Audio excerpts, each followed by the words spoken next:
Fundamental analysis की इस lecture series में आपका स्वागत है। बहुत दिनों से फंडामेंटल एनालिसिस की बहुत क्वेरीज आ रही थी कि आप फंडामेंटल एनालिसिस पर एक कोर्स जरूर बनाएं और फाइनली हमने कोर्स बना दिया है।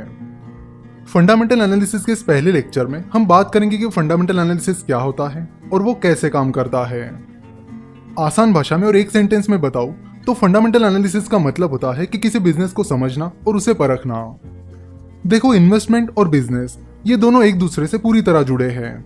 इन्वेस्टिंग करते वक्त आपको इन्वेस्टिंग पॉइंट ऑफ व्यू के साथ साथ बिजनेस पॉइंट ऑफ व्यू से भी सोचना होता है, और सिमिलरली बिजनेस करते वक्त आपको बिजनेस पॉइंट ऑफ व्यू के साथ साथ इन्वेस्टिंग पॉइंट ऑफ व्यू से भी सोचना होता है।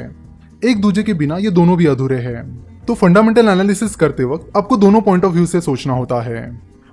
यूजुअली लोग सोचते हैं कि अगर उन्हें फाइनेंशियल स्टेटमेंट्स और फाइनेंशियल रेशियोज का एनालिसिस करना आ गया और वैल्यूएशन निकालना आ गया तो वो अच्छे और सक्सेसफुल इन्वेस्टर बन पाएंगे, पर यह सच नहीं है। ये तो बस सिक्के की एक साइड है। दूसरी साइड में बिजनेस के ऑपरेशन से जुड़ी चीजें आती है, जैसे कि मोट यानी competitive advantage, business strategies, company के मैनेजमेंट का, कंपनी को चलाने का तरीका एटसेट्रा।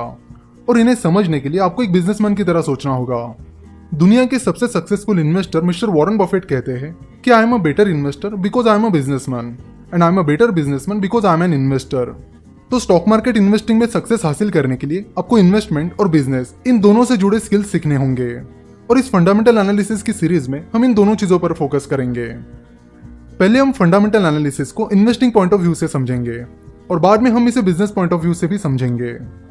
मिस्टर बेंजामिन ग्राहम, जिन्होंने द इंटेलिजेंट इन्वेस्टर ये बुक लिखा है और जिन्हें मिस्टर वॉरेन बफेट अपना गुरु मानते हैं, उन्होंने 1920s और 1930s में कंपनीज के फंडामेंटल पर रिसर्च करना शुरू किया और फंडामेंटल एनालिसिस की मदद से कंपनीज को परखना शुरू किया।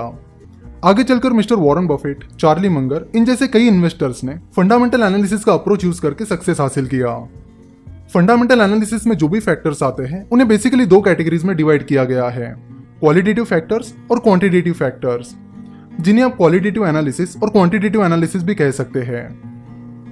क्वालिटेटिव एनालिसिस में management, business strategy, competitive advantage etcetera ये सारी चीजें आती है जिन्हें आप नाप नहीं सकते। वही क्वांटिटेटिव एनालिसिस में फाइनेंशियल स्टेटमेंट्स का एनालिसिस, फाइनेंशियल रेशियोज ये सारी चीजें आती है। जनरली हम देखते हैं कि लोग क्वांटिटेटिव एनालिसिस से अपना एनालिसिस शुरू करते हैं, और कुछ साल पहले तक लोगों का ज्यादातर फोकस फाइनेंशियल स्टेटमेंट्स और फाइनेंशियल रेशियोज पर रहता था।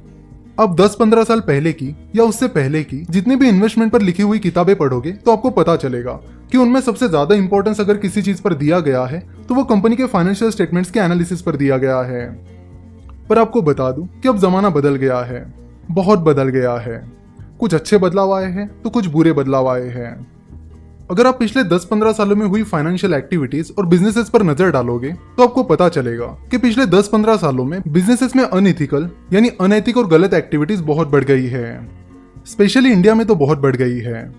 इंडिया के लॉज और सेबी उतने स्ट्रिक्ट नहीं है, इसलिए अगर इंडिया में किसी कंपनी के प्रमोटर्स कोई अनइथिकल एक्टिविटी करते हैं या फ्रॉड करते हैं तो उन्हें कम सजा मिलती है, और आम इन्वेस्टर्स को वो स्टॉक गिरने से ज्यादा नुकसान हो जाता है। ये चीज हमने सत्यम कंप्यूटर में देखी है, गीतांजलि जेम्स जो कि नीरव मोदी के अंकल मेहुल चोकसी की कंपनी है उसमें देखी है, और अभी रिसेंटली लील इलेक्ट्रिकल्स और पीसी जूलर में देखी है, और इनके साथ ही न जाने कितनी कंपनीज में देखी है।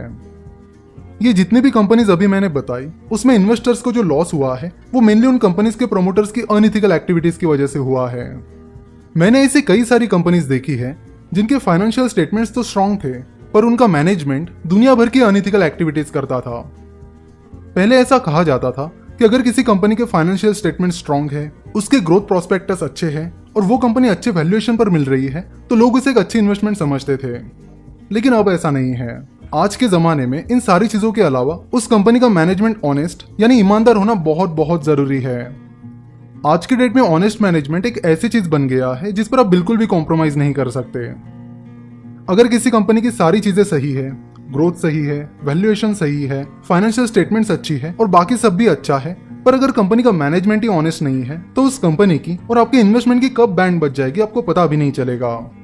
और आजकल यही सब हो रहा है और बहुत ज्यादा वॉल्यूम के साथ हो रहा है।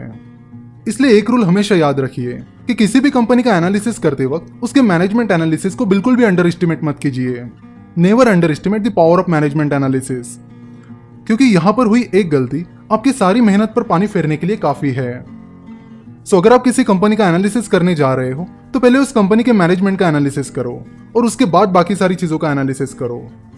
नहीं तो कई बार ये होता है कि आप पूरी कंपनी का एनालिसिस कर लेते हो और आखिर में मैनेजमेंट एनालिसिस करते वक्त आपको पता चलता है कि कंपनी का मैनेजमेंट ठीक नहीं है, जिससे आपकी पूरी मेहनत बेकार जाती है। इसलिए अगर आप किसी इंडियन कंपनी का एनालिसिस कर रहे हो तो मैनेजमेंट एनालिसिस से शुरुआत करो। और इसीलिए फंडामेंटल एनालिसिस के सीरीज के दूसरे पार्ट में हम मैनेजमेंट एनालिसिस को डिटेल में और कुछ केस स्टडीज के साथ समझेंगे। आशा करता हूँ कि फंडामेंटल एनालिसिस का ये पहला पार्ट आपको पसंद आया होगा। अगले पार्ट में हम मैनेजमेंट एनालिसिस से जुड़े बहुत सारी इंटरेस्टिंग बातें करने वाले हैं। So see you in the next part. ये वीडियो आपको कैसा लगा या आप हमें हमारे यूट्यूब चैनल के किसी भी वीडियो में कमेंट करके जरूर बताएं। वीडियो देखने के लिए और हमारे साथ जुड़े रहने के लिए आपका बहुत बहुत धन्यवाद।